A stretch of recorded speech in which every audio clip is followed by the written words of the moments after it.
अस्सलाम वालेकुम दोस्तों, आज આપણે લીલવાનું દાળિયું બનાવીશું જેને લીલવાની દાળ બી કહેવામાં આવે છે, જે ખૂબ જ ટેસ્ટી લાગે છે અને બિલકુલ સરળતાથી બની જાય છે। તો ચાલો આપણે એને બનાવવાનું સ્ટાર્ટ કરીએ। લીલવાનું દાળિયું બનાવવા માટે મેં કુકરને ગરમ મૂકી દીધું છે। એની અંદર આપણે તેલ નાખવાનું છે। 100 ગ્રામ જેટલું આપણે અંદર તેલ એડ કરીશું। આમાં તેલનું પ્રમાણ થોડું વધારે હોય છે, એટલે આપણે 100 ગ્રામ તેલ લીધું છે। એમાં આપણે વઘાર નાખવાનો છે। તજ લવિંગ ને મરી મેં લઈ લીધા છે, તે આપણે એની અંદર નાખી દઈશું। તજ લવિંગ ને મરી સરસ રીતે તતળી ગયા છે। એની અંદર આપણે 1 ચમચી જીરું નાખવાનું છે। જીરું નાખી દીધા પછી આપણે એની અંદર 2 મીડિયમ સાઈઝની ઝીણી ડુંગળી સમારી દીધી તે નાખી દઈશું। ડુંગળી સરસ રીતે શેકાઈ ગઈ છે। એની અંદર આપણે 2 ચમચી આદુ લસણની પેસ્ટ નાખવાની છે।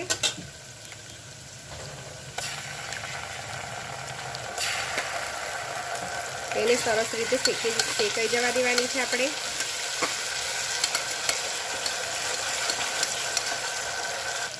આદુ લસણ સરસ રીતે શેકાઈ ગયું છે। એની અંદર આપણે ટામેટા નાખવાના છે, જે ઝીણા સમારી દીધા છે। 3 મીડિયમ સાઈઝના મેં લીધા છે ટામેટા, તે આપણે એની અંદર એડ કરી દઈશું। એને બી સરસ રીતે આપણે શેકાઈ જવા દેવાના છે। ટામેટા બી સરસ રીતે શેકાઈ ગયા છે। જોઈ શકો છો તમે કે એકદમ સરસ રીતે ટામેટા શેકાઈ ગયા છે ને એનું તેલ બી છૂટું પડી ગયું છે। એની અંદર આપણે મસાલા એડ કરવાના છે। હવે 2 ચમચી મેં કાશ્મીરી કુમઠી મરચું લીધું છે, તે આપણે એની અંદર નાખી દઈશું। અડધી ચમચી આપણે હળદર નાખવાની છે। મીઠું સ્વાદ પ્રમાણે નાખવાનું છે। મેં અડધી ચમચી મીઠું નાખી રહી છું અંદર।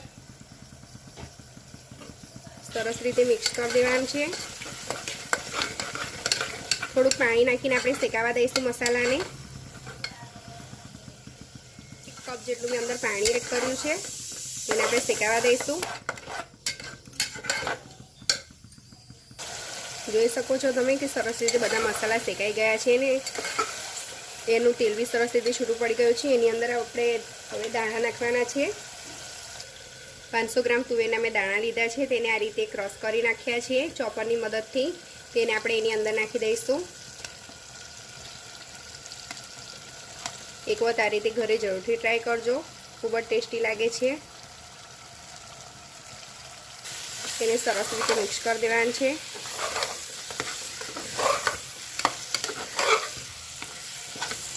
દાણા સરસ બધા મસાલા સાથે વ્યવસ્થિત થઈ ગયા છે। એની અંદર આપણે પાણી નાખવાનું છે, જેની અંદર મેં 1.5 ગ્લાસ પાણી એડ કરી રહી છું। 1.5 ગ્લાસ એની અંદર પાણી એડ કરી દીધું છે। હવે એની અંદર આપણે લીલા મરચાં નાખવાના છે। 3 મીડિયમ સાઈઝના મેં લીલા મરચાં લીધા છે, તે બી આપણે એની અંદર નાખી દઈશું। હવે કુકરનું ઢાંકણું આપણે બંધ કરી દઈશું। આપણે 1 સીટી વાગે એટલે પછી ધીમું કરી દેવાનું છે ગેસને। 5 થી 7 મિનિટ સુધી એને થવા દેવાનું છે।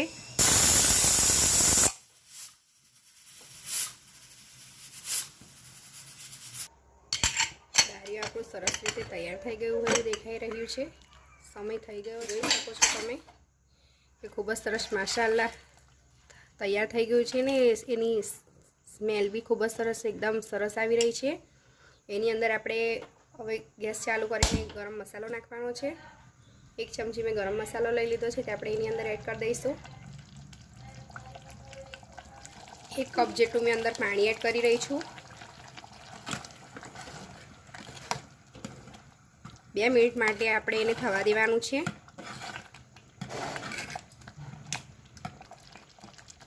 આપણું દાળિયું તૈયાર થઈ ગયું છે। એની અંદર આપણે લીલા ધાણા નાખી દેવાના છે અને એને સરસ રીતે હલાવી દેવાના છે। ખૂબ જ ટેસ્ટી લાગે છે, એક વખત ઘરે જરૂરથી ટ્રાય કરજો।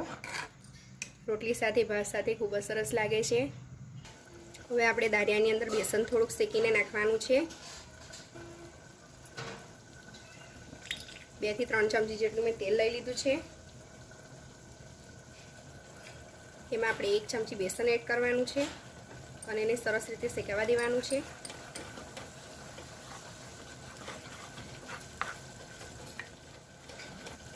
બેસન અંદર શેકીને નાખવાથી એનો ટેસ્ટ ખૂબ જ સરસ લાગે છે। એક વખત આ રીતે ઘરે જરૂરથી ટ્રાય કરજો। બેસન આપણું શેકાઈ ગયું છે, આપણે દાળિયાની અંદર એડ કરી દઈશું।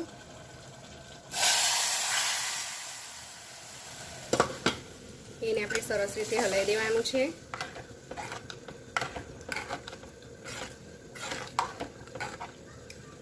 આપણું દાળિયું બિલકુલ રેડી થઈ ગયું છે. એને આપણે સર્વ કરવાનું છે હવે.